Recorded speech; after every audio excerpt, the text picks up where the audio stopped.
was Equal Opportunities Committee of the Parliament, and it's expanded greatly. It has a new name now, Equalities and Human Rights, and it's taken on some new responsibilities, and some of that is from additional powers that will come to this place, but some of it is also about making a clear recognition and a clear stand on what we believe in Scotland on a rights-based culture.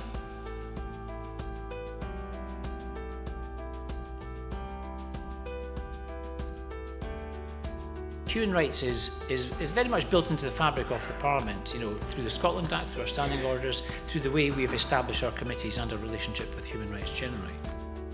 Human rights now are far more contentious and far more political issue, is a reflection of a number of forces at work, and it's actually a reflection of how important human rights have come to be in the political context and in the political decisions that we take.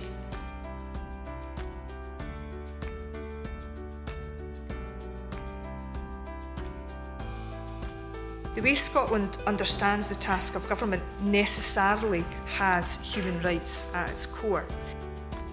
What I want to emphasise is the way in which human rights are hardwired into our fundamental constitutional arrangements.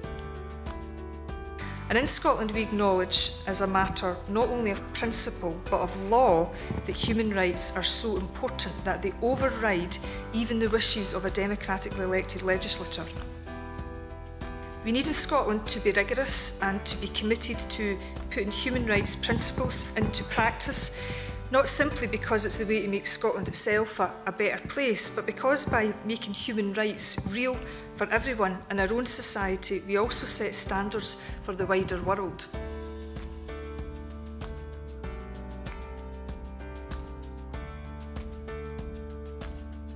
We're actually highlighting some case studies and some work that has been done under the Scottish National Action Plan around that participation of people whose rights it is that we're really talking about. That's at the heart of the discussion. One of the things I've seen, a trend I might say, is to talk about values. And values, I think, are really important things to talk about.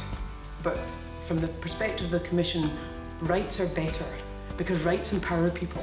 Rights actually say to communities and to people within those communities, you have those rights to hold your authority to account, to ensure that those rights are delivered to you on a daily basis.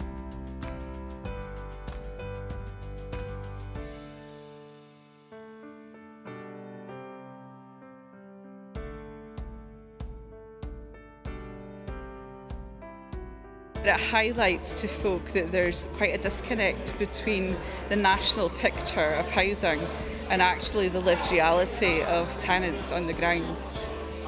The housing that we thought was okay was not appropriate, it was inadequate. It gave us the knowledge we needed to take things forward and recognise that we do have human rights. I'm hoping that we can talk to some of the groups that we're working with right across Scotland about how the group in Leith have taken that rights-based approach and really applied it and starting to use it to make the case for improved services.